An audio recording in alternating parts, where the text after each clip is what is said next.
Alright, I'm back with my shark. Alright, I just want to start by saying that this is a video about a bit more annoying thing about travel, but something that is reality either way. It can happen to you. In this video I'll be talking and complaining about something that is frankly a first world problem. So if that will annoy you, you can stop watching, or at least you've been warned. During the video I will show some photos and videos from the relevant trips, even though they are not related to the subject itself, just to keep it a bit more interesting and less monotone.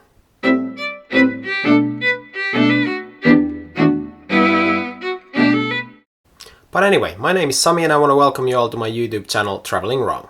So, that feeling when you have arrived to your destination, you're standing at the baggage claim, everyone has left, and you're starting to realize that your stuff just isn't coming. That sucks. I have never actually lost luggage, but for the lack of better word I call them lost luggage. When you arrive to your destination and your stuff doesn't, and you start to wonder if it ever will. Now I'll tell you my experiences with this. That's happened to me 3 times. Yep, 3. First time was in 2010. I was flying from Beijing, China to Helsinki, Finland via Moscow, Russia. I was traveling with a friend. Our flight from Beijing was a bit late and we either way had quite short transfer time. This seems to be the case with the cheap flights. Either it's super long or super short. On the way to Beijing we had 10 hours. Anyway, we had a short time.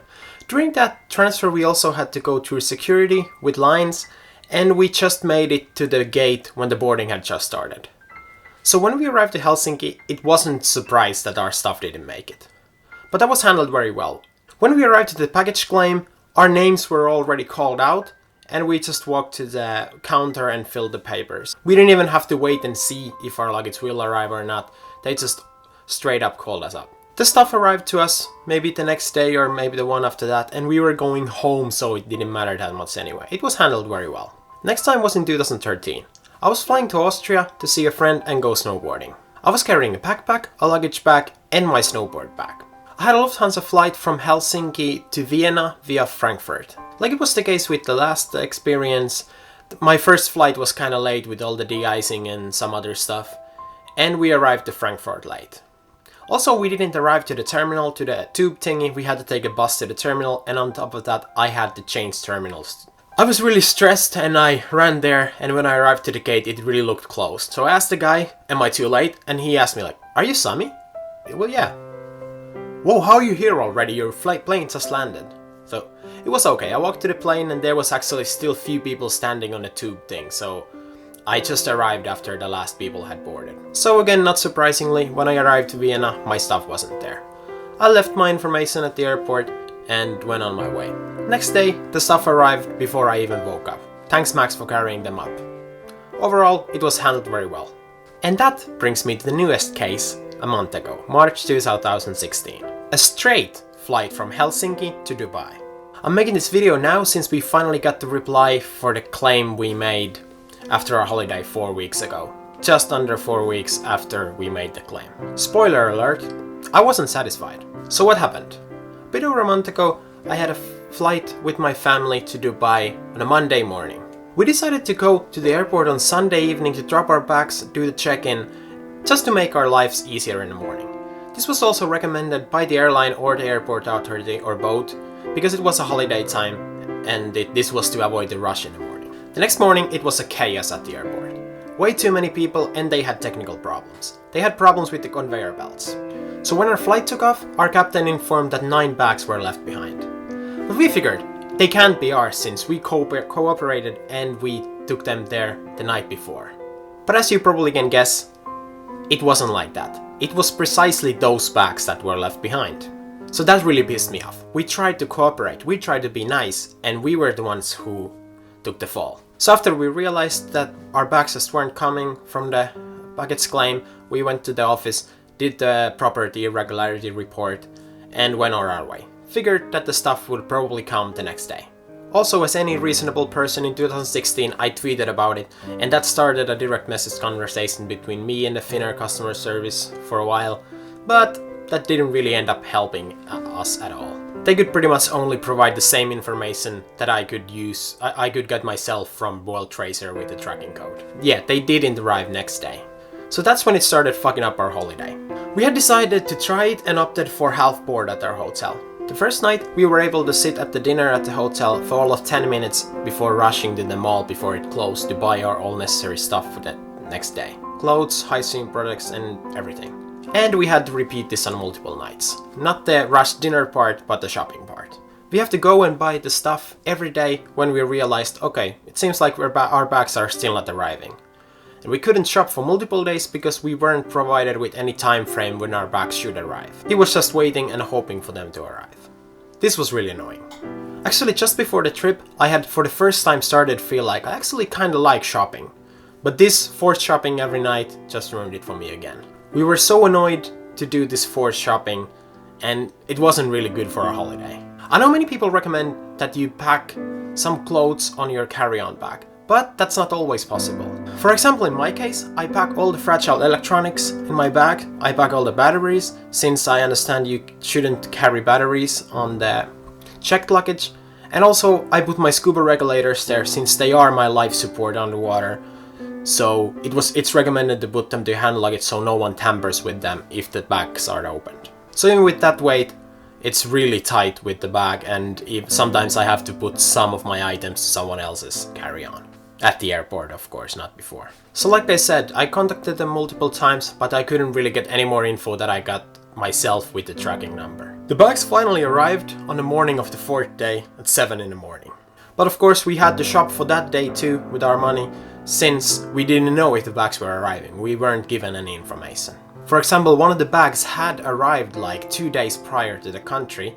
I could see it from the tracking, but it just wasn't delivered to us and no one contacted us about it. So we had no idea when the bags are arriving. I did get 2 phone calls about the bags, but both of them disconnected and it wasn't possible to dial back to that number. Also, the number on the property irregularity report was not valid. It didn't work. So about the money, that is a big consideration here. We were lucky enough that we have credit cards and stuff to put the clothes and stuff on, but not everyone will be this lucky. And we're not talking about tiny amounts. If you travel to Bangkok, you can get that stuff quite cheaply. But it's a different game in the Arab Emirates. We had one mall and nothing else for miles. So it was buy from there, and it's not exactly a cheap country. So if you have reserved a limited amount of money for your trip, this will eat a lion's share from it. It's really possible that it will ruin your holiday.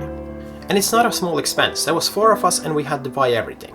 Hygiene products, stuff like swimwear, flip-flops, hats, shorts, t-shirts, tops, underwear, which is not a small expense either. Everything. Even the hotel's restaurant had a dress code, which I ranted about in this video. So we also had to consider that. We ended up spending like 600 euros.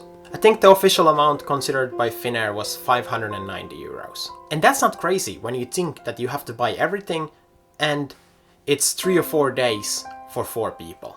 So now that we got the response from Finnair, what did they offer us? They offered us 280 euros plus half of the amount that goes over this. So that amounted to like 430 euros. They did give us an offer to take a Finnair gift card for 645 euros, but as everyone knows, that's a really bullshit offer. Everyone knows that gift cards are not as good as money, and they are just a really great deal for the business. If you don't know this What's Grade A Underage video, I'll link it below. It explained this really well. We did end up taking it because it made more financial sense since some of us are going to fly Finnair this year. But for example, I have no plans to fly Finnair this year, so that would have been non-existent option for me. So let's think about that 280 euros they offered. That's 70 euros per person. And when you divide that to 3 or 4 days, it comes to like 17 to 23 euros. And then you think you have to buy a shirt, top, whatever, you have to buy underwear, socks. How does that cover it? On top of all the other stuff you need, like shorts and hats, sunblock, everything that's in your luggage. That just doesn't cover it in any way. I was lucky I had packed 1 pair of shorts to my backpack and I didn't buy flip-flops since I was worried that this might happen. And it turned out to be a right call. Annoying part was there was no information given how much the payout will be. They just said Finnair will cover the necessary items. Well, you didn't. That was just a lie. So why didn't you give information about this? I understand that they cannot list stuff that you can buy because then everyone would just buy everything and they will probably lose money that way. But regardless, they should have some rules and information about it since they say that they're gonna pay all the necessary items, but they clearly are not. That's bullshit. We pay for the necessary items. Who rules what are necessary items? And clearly you didn't pay for them. We didn't buy a lot. We don't buy expensive stuff, and we bought a lot of stuff from discounts and cheap stores. And also, while they didn't cover all the money we spent for the necessary items, there was also not even a mention about the holiday we ruined. Some people might think it's petty to say this, but in my opinion, we did spend a huge amount of money for this trip, and it was ruined for us. I don't think it's unreasonable to want some kind of compensation for it. There was nothing. Overall, this was handled very poorly by Finnair, and I'll give it 0 out of 5. Even though I do regret giving such a high score for it. So those are my experiences with lost luggage. I hope it never happens to you. Also, I hope you liked this video. If you did, please give it a thumbs up and subscribe to my channel for future videos. And always remember, traveling wrong? There's really no such thing. Oh, on a happier note, if you didn't see it yet, check out my video about one of my favorite destinations, Koh Tao. Click somewhere in the area where the shark used to be. Okay, thanks for watching. Ciao!